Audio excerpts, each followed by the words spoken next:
Everyone, আশা করি আপনারা সবাই ভালো আছেন, সুস্থ আছেন। আজকে আপনাদেরকে খুব সহজেই আমি গরুর মাংস রান্না করা দেখাবো। সো আর দেরি না করে শুরু করা যাক। প্রথমেই আমি কড়াইয়ে তেল গরম করে নিয়েছি। এর মধ্যে আমি এখন দিয়ে দিব পেঁয়াজ কুচি, কাঁচামরিচ কুচি আর গরম মশলা। চুলার আঁচটা মিডিয়াম রেখে আমি এগুলোকে ভালো মতো ভেজে নিব। আর বেশি ভাজার প্রয়োজন নেই, কারণ আমি এগুলোকে মাংসের সাথেই কষাবো, তাই 2-3 মিনিটের মতো ভাজলেই হবে।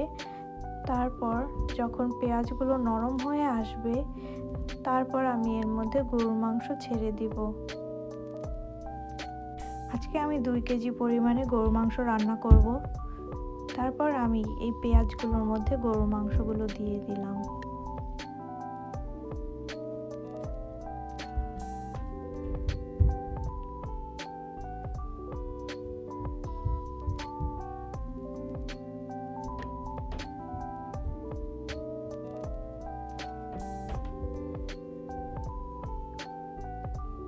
গরুর মাংস দেওয়ার পরে এখন আমি একে একে মশলা দিয়ে দিব।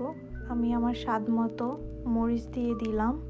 তারপর আমি দিব হলুদের গুঁড়া। তারপর আমি দিয়ে দিচ্ছি curry powder. Curry powder optional, আপনারা দিতেও পারেন আবার নাও দিতে পারেন। এরপর আমি দিয়ে দিলাম ধনিয়ার গুঁড়া, জিরার গুঁড়া। এরপরে আমি এখানে বিফ পাউডার দিয়ে দিলাম। আপনারা চাইলে বিফ পাউডার ইউজ করতে পারেন আবার নাও করতে পারেন। আমার কাছে বিফ পাউডার খুব ভালো লাগে, এটা দিলে গরুর মাংসে একটা অন্যরকম ফ্লেভার আসে। এরপর আমি এখানে দিয়ে দিলাম আদা রসুনের পেস্ট, দেন দিয়ে দিলাম পেঁয়াজের পেস্ট। আমি আবারও আরেকটু আদা রসুনের পেস্ট দিয়ে দিচ্ছি। এরপর সব মশলা দেওয়া শেষে আমি আমার স্বাদ মতো লবণ দিয়ে দিচ্ছি। আপনারাও আপনাদের স্বাদ মতো লবণ দিবেন। এরপর আমি এই মশলাগুলো ভালো করে মিক্স করে নিচ্ছি মাংসের সাথে।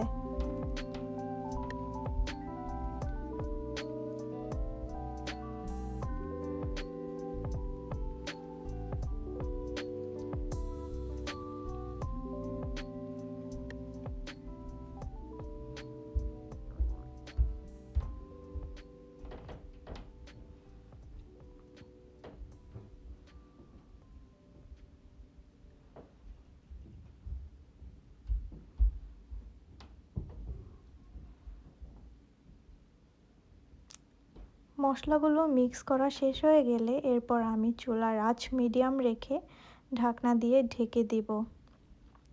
তারপর আমি 1 ঘন্টার মতো মাংসটাকে ভালো করে কষিয়ে নিব। 1 ঘন্টা পর ফিরে এসে দেখলাম যে মাংস দিয়ে ভালোই পানি বের হয়েছে। আমার এক্ষেত্রে কোনো প্রকার পানি অ্যাড করতে হয়নি। আপনারা দেখতেই পাচ্ছেন মাংসটা খুব ভালোভাবে কুক হয়েছে। এরপরে আমি এর মধ্যে পানি দিয়ে দিলাম পরিমাণ মতো। আপনারা যতটুকু ঝোল রাখতে চান ততটুকু পরিমাণেই আপনারা পানি ইউজ করতে পারেন। এরপর আমি আরও 30 মিনিটের মতো মাংসটাকে ভালো করে রান্না করে নিলাম। চুলার আঁচটা অবশ্যই আপনারা মিডিয়াম রাখবেন। 30 মিনিট পরে আমি চুলার আগুন অফ করে দিলাম। আপনারা দেখতেই পাচ্ছেন আমার গরুর মাংস রান্না শেষ। এভাবে গরুর মাংস রান্না করলে অনেক বেশি মজা হয়। আপনারা ট্রাই করতে পারেন।